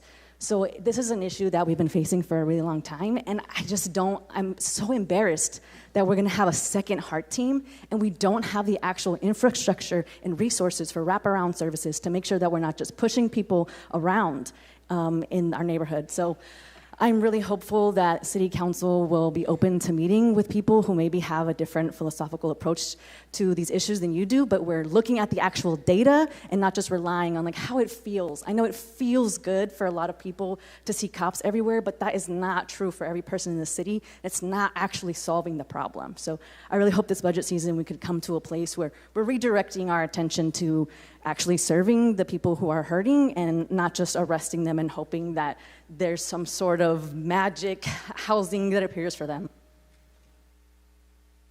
All right, thank you. Next up is going to be Bob McCloskey.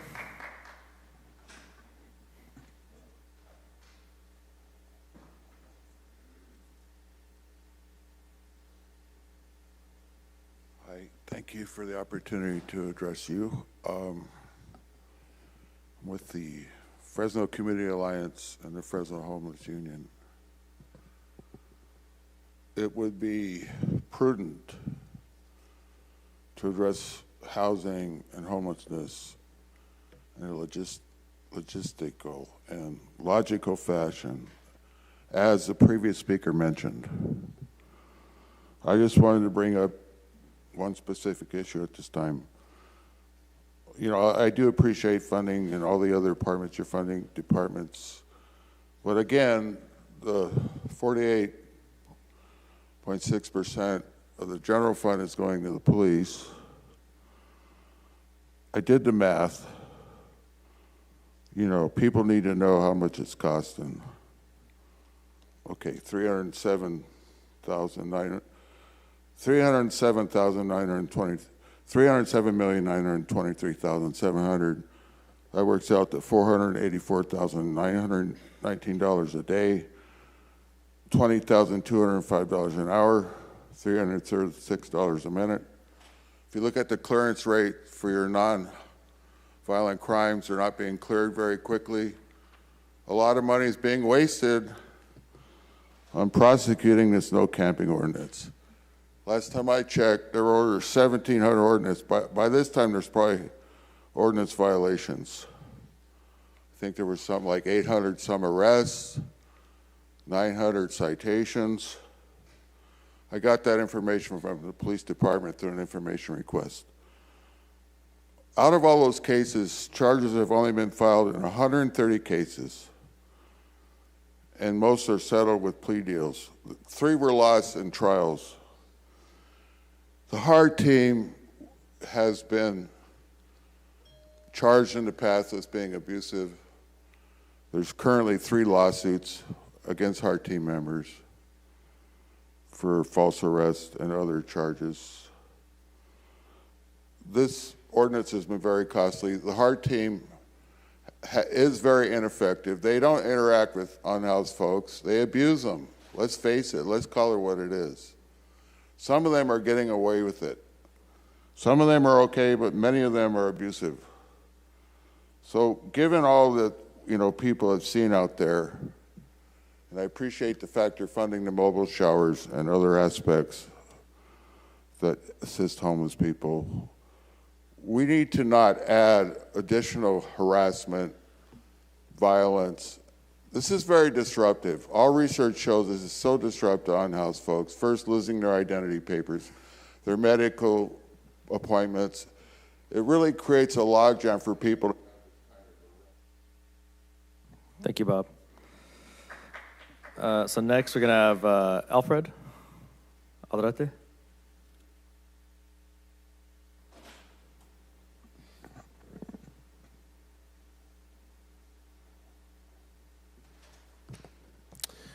Hello, Council. First off, let me just let you guys know what a breath of fresh air it is to see elected officials in a diverse setting, ethnically and gender-wise. I was in front of the Board of Supervisors meeting 2 days ago, and that was not the case. That is not a racist remark, Mr. Carbasi, so you can save your comments. First off, we, the people of Fresno, would like to see the one-time funded grant for the police department lapse so we could see the $1.8 million be used in areas of the city that seriously need it.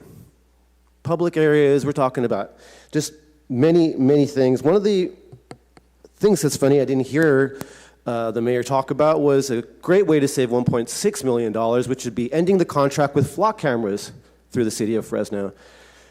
The flock cameras are super invasive and collect data from citizens here in the United States, and we've already had this conversation about it. It's a quick $1.6 million we can save. It's your guys' jobs to be representatives of the people, and by, hearing them and by mocking them, saying stuff like that when they're voicing their concerns, it's not professional. And so I urge you guys to please hear the citizens, hear their cries, and do your work. Thank you. All right, next speaker is going to be Enrique Little. Enrique.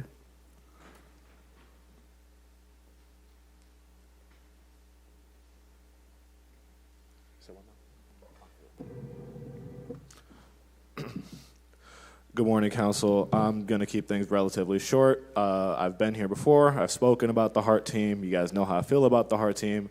That sentiment is echoed by a number of my fellow citizens here.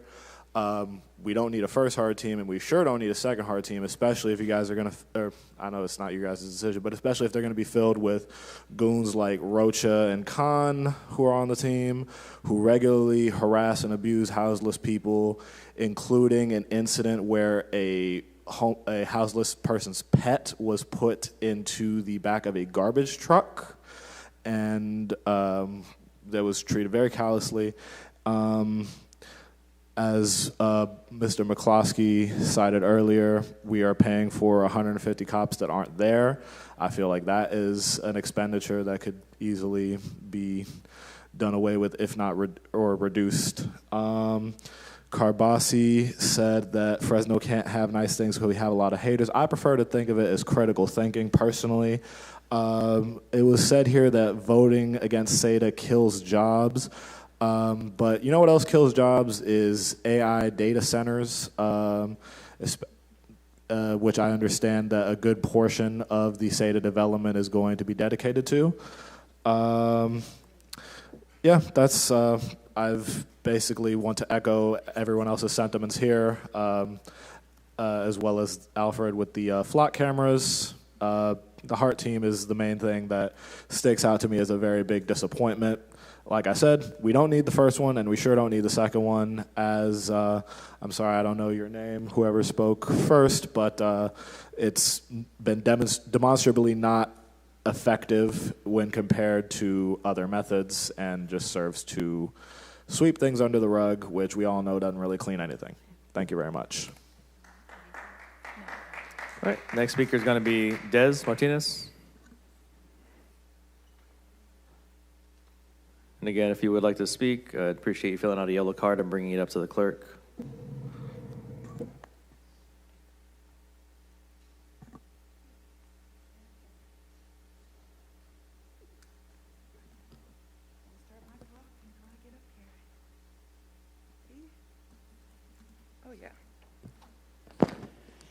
Okay, so Fresno keeps telling taxpayers that this enforcement strategy is working, so let's actually talk about the cost.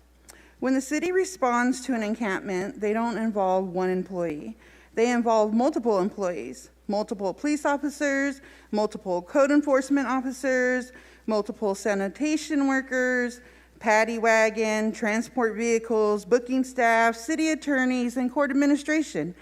After all that, many people are released within 30 minutes and eventually offered the same shelter or services that could have been offered in the first 5 minutes of contact. So let's do the math. Even if we do a conservative estimate, just $3,000 per enforcement and arrest cycle, and honestly, that's probably low, the city has already admitted to arresting over 1,000 unhoused individuals under these policies. That's roughly $3 million. $3 million of taxpayers' dollars spent cycling human beings through enforcement systems instead of solving the housing shortage. $3 million that could have gone towards prevention, mental health care, housing navigation, sanitation and infrastructure, safe parking, affordable housing development, or even extra shelter expansion. And that doesn't even include ambulance costs, emergency room visits, Medi-Cal spending, psychiatric crisis, repeat arrests, lawsuits, or even long-term system strain. So the question taxpayers should be asking is this: why is Fresno funding the most expensive response possible to homelessness while claiming there isn't enough money for housing? Because the end result is supposed to be shelter placement, then why are we paying millions of dollars for handcuffs first? And the costs do not stop after the arrest, because 9 times out of 10, the individual being arrested is already in physical distress, mental distress, withdrawal crisis, dehydration, or severe health decline from surviving outside. So what happens next? Now we call an ambulance. Now we involve emergency medical services. Now involve the emergency room. Now the state-funded healthcare systems like Medi-Cal start absorbing the costs that could have been prevented from you in the first place with housing and stabilization.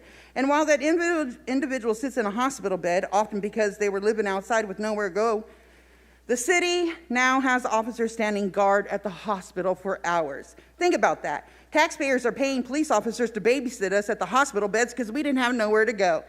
Now, this is backwards, and this is how backwards the system is. We're using police officers as social workers, jails as triage centers, emergency rooms as shelters, and hospitals as holding cells. These are some of the most expensive systems the government operates. And after all of that spending, after all of those employees, after all of those emergency responses, the city still ends up the same question at the end of the day. Do you want shelter? So why didn't you guys ask that? Thank you, Des. Next speaker is going to be David Burchardi.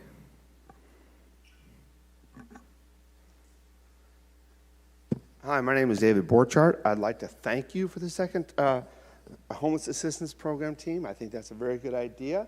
My understanding is a lot of these people, after doing ride-alongs with the police force, have been seen at least 3 times minimum by the police and are fully aware of the 11-plus programs the city and the county offers for the services. A lot of them do not want services because they don't want rules, and having members of my own family that had problems in the past, they're now saved through their faith in Jesus Christ. They no longer have addiction problems, and they're off the streets in housing. So I think this is the best way to handle it. You're doing a great job. Thank you. All right, thank you, David. I don't have any more yellow cards. Is there any additional public comments from folks who have not spoken yet? All right, seeing none, we're going to go ahead and close the unscheduled communication. We're going to move now to adjourn this meeting, this special meeting, and open up the closed session, special closed session. Clerk, would you go ahead and please read that item off? Today in closed session, we have consider public employee appointment, government section code 54957B. Consider the appointment, employment, evaluation of performance, discipline, or dismissal of public employee. Title, City Clerk. All right, thank you. And we'll go ahead and take public comment on this one closed session item. If anybody in the public would like to speak on the closed session, special closed session meeting item, please come forward.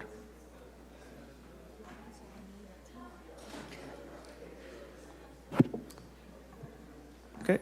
Seeing none, we're going to go ahead and close public comment on the closed session item, special closed meeting. We're going to adjourn open. City Attorney, we don't anticipate any announcements at this point.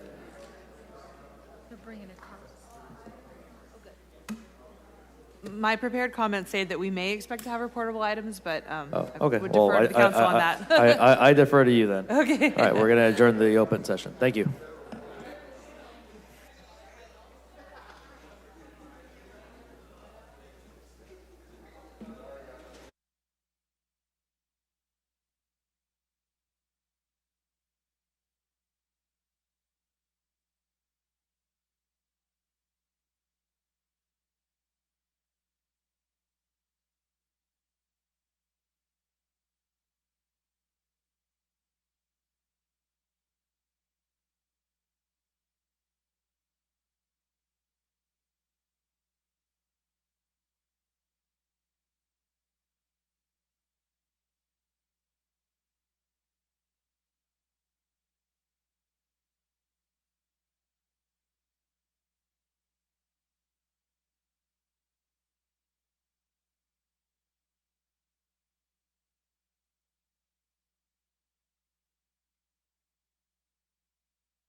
All right, we're wrapped up with closed session.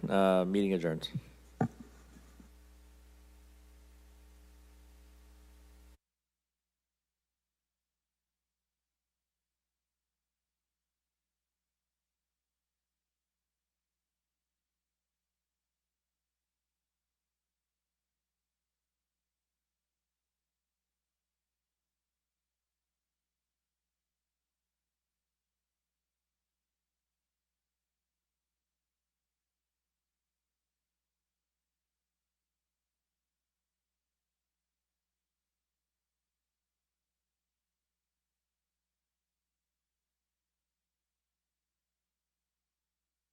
Thank you.